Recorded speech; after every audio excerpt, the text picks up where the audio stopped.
So everyone, हम सभी business studies के क्वेश्चंस को समझने वाले थे। तो सबसे पहले देखो, एमसीक्यूज क्वेश्चंस तो रहेंगे ही, लेकिन साथ ही साथ इस टाइप के कुछ क्वेश्चंस भी आपको मिलेंगे। देखो, ठीक है, बिजनेस स्टडीज़ के। और ये क्वेश्चंस क्या है, देखो, आपको इस टाइप के क्वेश्चंस भी मिल सकते हैं कि क्वेश्चन नंबर 1 से 8 तक 1 वर्ड या 1 सेंटेंस में आपको क्वेश्चन लिखने मिल सकते हैं। ठीक है, तो इन सभी बातों का ध्यान रखना, मतलब क्वेश्चन किस टाइप का आ रहा है। ठीक है, किसी भी टाइप का क्वेश्चन आ सकता है, एमसीक्यू भी हो सकता है। वैसे अभी तो एमसीक्यू ही आने का चांसेस है, क्योंकि अब एमसीक्यू ही आता है, लेकिन इस टाइप के क्वेश्चंस को भी आपको पढ़ के जाना है। तो चलो अभी कुछ क्वेश्चंस को हम डिस्कस कर लेते हैं। ध्यान रहे कि ये वीडियो में हम ओनली क्वेश्चंस को समझ रहे हैं। ठीक है, बाकी के आंसर के लिए आपको नेक्स्ट वीडियो का इंतजार करना होगा। तो पहला क्वेश्चन है, प्रबंध में भावपूर्णता का अर्थ, मतलब what is meant by effectiveness in management. ठीक है, मतलब मैनेजमेंट आपको अच्छे से पढ़ लेना है, मैनेजमेंट के सारे वर्क को पढ़ लेना है। और इसमें पूछ रहा है कि आप इफेक्टिवनेस इन मैनेजमेंट के बारे में क्या समझते हैं या क्या जानते हैं। ठीक है, तो आप सबका आंसर अपनी अपनी कॉपी में लिख लेना और मुझे कमेंट करना कि आपने आंसर लिखा है या नहीं लिखा है। ठीक है, तो आज की क्लास में ओनली क्वेश्चन को समझ रहे हैं हम, क्योंकि आंसर को अभी मैं नहीं बता रही। और आंसर अगर चाहिए तो कमेंट करना, उसके बाद मैं आपको आंसर भी बताऊँगी। उसके बाद है, देखो, केस स्टडी टाइप क्वेश्चन आ गए। क्या है कि लोग सोचते हैं केवल उत्पाद का ही विपणन हो सकता है, मतलब हम लोग को लगता है कि हम लोग सिर्फ प्रोडक्ट का ही मार्केटिंग कर सकते हैं। विपणन का मतलब है मार्केटिंग। ठीक है, परंतु इसके अतिरिक्त किसी और का विपणन भी हो सकता है, जैसे स्वास्थ्य पर्यटन के लिए केरल केरल पधारिए, पहचानिए यह किसका विपणन हो रहा है। मतलब people think that it is the product only that can be marketed, but something else can be marketed. जैसे एग्जाम्पल में लिखा है, visit Kerala for health tourism, identify what is being marketed here. मतलब ये सेंटेंस में आपसे पूछा जा रहा है कि आपसे इस सेंटेंस में आपसे पूछा जा रहा है कि इसमें किस चीज़ का मार्केटिंग हो रहा है। तो यहाँ पे देखो, यहाँ पे है ना, केरला के पूरे नेचुरल ब्यूटी को प्रमोट किया जा रहा है। Traditional healing particles, yoga, Ayurveda, wellness services. देखा जाए तो यहाँ पे केरला को एक ऐसा डेस्टिनेशन बताया जा रहा है जहाँ पे पूरा होलिस्टिक हेल्थ केयर और इन्वायरमेंट और वेलबींग बहुत ही अच्छा है। Price as an element of marketing mix. Marketing mix के बारे में हमने पढ़ा था, मार्केटिंग मिक्स में क्या क्या आते हैं। तो मार्केटिंग मिक्स में प्राइस, प्रोडक्ट्स आ जाते हैं। तो आपको बताना है कि प्राइस, आपको देखो, मार्केटिंग मिक्स में हमने पी के बारे में पढ़ा था, है ना। तो यहाँ पे आपको पूछा जा रहा है जैसे कि प्रोडक्ट, प्राइस और प्रमोशन। ठीक है, तो यहाँ पे प्राइस के बारे में पूछा जा रहा है, प्राइस एलिमेंट के बारे में आपको बताना है।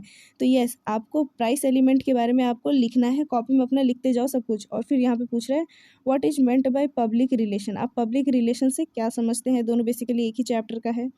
Now next, as a part of its capital structure, Venus limited had 50 lakh as equity share capital. मतलब वेनस लिमिटेड कोई कंपनी है, उनके पास 50 लाख जो है वो इक्विटी शेयर कैपिटल है, और लोन है 20 लाख का। ठीक है, कौन से बैंक से, नियॉन बैंक से। ठीक, यहाँ पे इरेज कर देती हूँ मैं, ये है आपका कौन से बैंक से, नियॉन बैंक से। On earning a good profit, Venus limited decided to give to the equity share holders. मतलब अच्छा अर्निंग किया वेनस लिमिटेड, तो उसने सोचा कि क्यों ना इक्विटी शेयर होल्डर्स को, मतलब क्यों ना इक्विटी शेयर होल्डर्स को डिविडेंड दिया जाए। ठीक है, but were surprised when the neon bank imposed restrictions on the payment of dividend. लेकिन बैंक, मतलब ये जो वेनस लिमिटेड है, ठीक है, वेनस लिमिटेड, ये सरप्राइज हो जाता है जब नियॉन लिमिटेड कंपनी को रोकती है डिविडेंड पेमेंट करने से।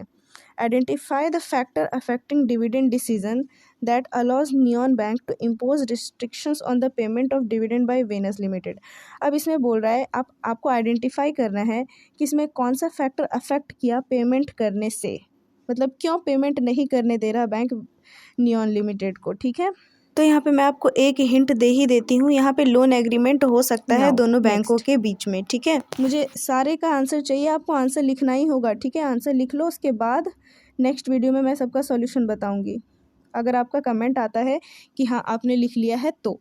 नाउ नेक्स्ट, मार्क नार अ Latin American while closing a business deal. एक बिजनेस डील को जब वो क्लोज कर रहे थे with a business man from Spain के एक बिजनेस मैन के साथ में। ठीक है, तो used a word which was considered offensive, और एक ऐसा वर्ड यूज़ किए जो कि ऑफेंसिव था। ठीक है, जो कि वर्ड अच्छा नहीं था, मतलब जिसका मतलब स्पेनिश में जो है जब वो ट्रांसलेट किया जाए उस वर्ड को तो उसका मतलब आपत्तिजनक है, मतलब वो वर्ड सही नहीं है, अपमानजनक है, ठीक है। This made the Spanish businessman upset and he backed away, और यही वर्ड सुन के स्पेनिश बिजनेसमैन जो है वो अपसेट हो जाता है और वहाँ से चला जाता है। State the semantic barrier to effective communication, अब इसमें आपको कम्युनिकेशन के में जो बाधा आई है, ठीक है, उसके बारे में बताना है कि किस तरह का रुकावट यहाँ पे आया है कम्युनिकेशन करने में, ठीक है। नेक्स्ट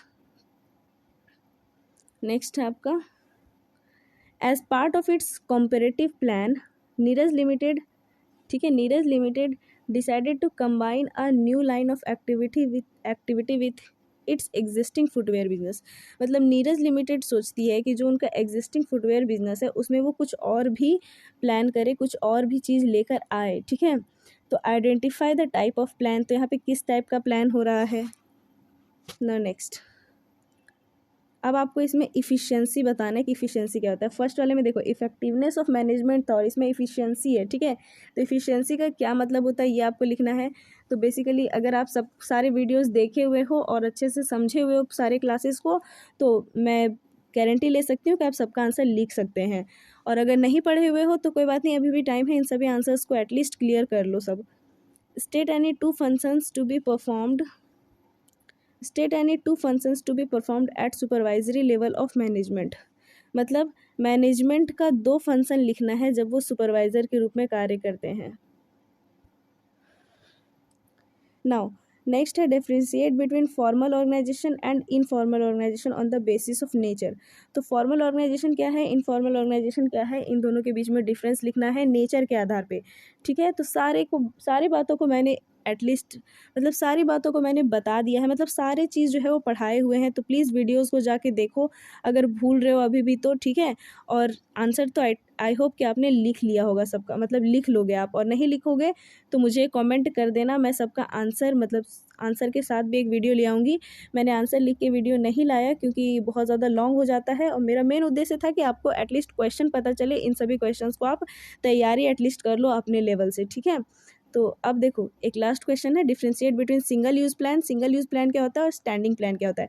तो ये बता देती हूँ, सिंगल यूज़ प्लान जो है वो वैसे प्लान होते हैं जो कि एक बार बनाए जाते हैं किसी एक स्पेसिफिक कार्य को या स्पेसिफिक गोल को अचीव करने के लिए, जबकि स्टैंडिंग प्लान एक ऐसा प्लान है जो कि हम एक बार बनाते हैं और काफ़ी लंबे समय तक वो चलता है, काफ़ी चीज़ों को ध्यान में रखते हुए ये बनाया जाता है, ठीक है। जो है वो आपको खुद से करना है। तो दैट्स इट फॉर टुडे। अब मिलते हैं आपको नेक्स्ट वीडियो में। नेक्स्ट वीडियो जो है वो हमारा MCQs का होगा, ठीक है।